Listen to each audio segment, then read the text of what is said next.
बात और मैं भूल रहा था, उसको मैं कहना चाहूंगा कि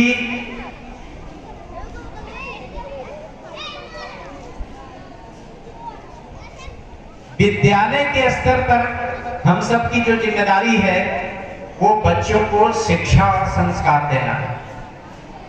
लेकिन मैं समझता हूं कि एक अध्यापक के रूप में, एक प्रिंसिपल के रूप में कुछ सामुदायिक जिम्मेदारी भी हमारी होती है क्या?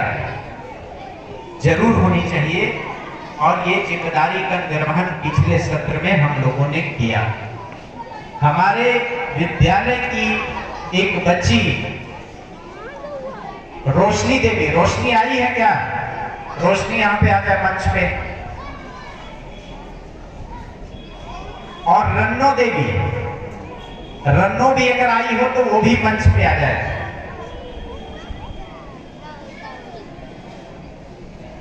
रोशनी बहुत गंभीर रूप से बीमार थी, किसी डॉक्टर ने गलत इंजेक्शन इसे लगा दिया था और तमाम जगहों पर इलाज के बावजूद ऊपर आ जाओ। रोशनी यहीं घर में पड़ी हुई थी, इसके पिता नहीं है, मां है इसकी घर में। और मुझे एक अध्यापक के माध्यम से जानकारी मिली, हमारे एक शिक्षक हैं राव वीरेंद्र प्रताप गौतम जी, उन्होंने इसकी मदद की घर में जाकर के। मुझे जानकारी मिली कि मेरे यहाँ के पढ़ी हुई बच्ची, और इसके लिए उच्च शिक्षा की हमने निःशुल्क व्यवस्था कराई थी। यहाँ से जाने के बाद जब इसने कहा कि मैं आगे पढ़ना चाहती हूँ और मेरे पास संसाधन नहीं है, तो मैंने कहा कि तुम आगे पढ़ोगी और तुम्हारी शिक्षा की व्यवस्था मैं कराऊंगा। मैंने इसके लिए निःशुल्क शिक्षा की व्यवस्था कराई। लेकिन मैंने जब देखा और सुना कि रोशनी अपने घर में जीवन और मृत्यु के साथ संघर्ष कर रही है और इसके बचने की कोई संभावना नहीं है, तो मैंने कहा कि मुझे रोशनी की मदद करनी चाहिए। एक दिन मैं रास्ते में था कार में और हमारे शिक्षक भी थे, उनके पास फोन आया, इसके घर में रोना धोना मचा हुआ था कि अब ये नहीं बचेगी।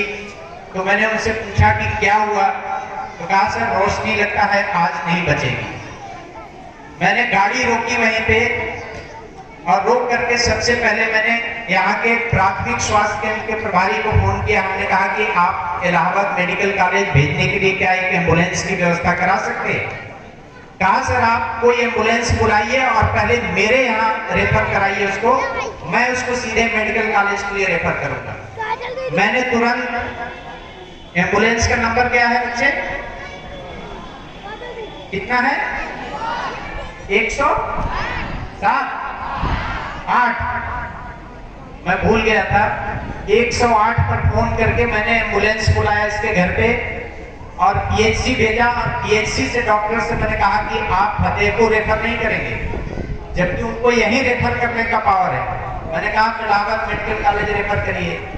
और मैंने इलाहाबाद मेडिकल कॉलेज रेफर करा के इसको मेडिकल कॉलेज भेजा। वहाँ के सीएमओ हमारे मित्र हैं, उनको मैंने फोन किया। सीएमओ ने मेडिकल कॉलेज के सीएमएस को फोन किया। रात 10 बजे रोशनी वहां पहुंची है। मैं घर जाने के बाद अपनी पत्नी को लेकर के वहां गया मेडिकल कॉलेज और इसको मैंने वहां पे गैस्ट्रोलॉजी में एडमिट कराया। डॉक्टर का कहना था कि ये तो बचेगी नहीं मरीज, आप क्यों लेके आए हो?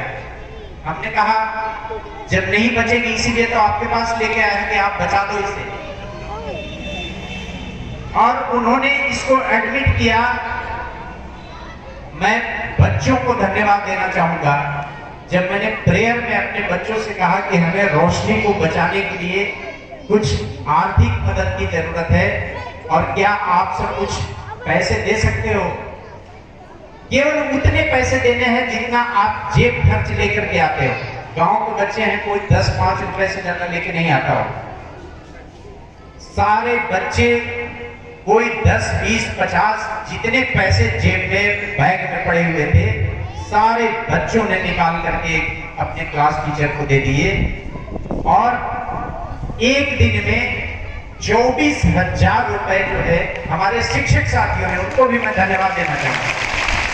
और मैं धन्यवाद देना चाहूंगा यहाँ के लोगों को कि गांव में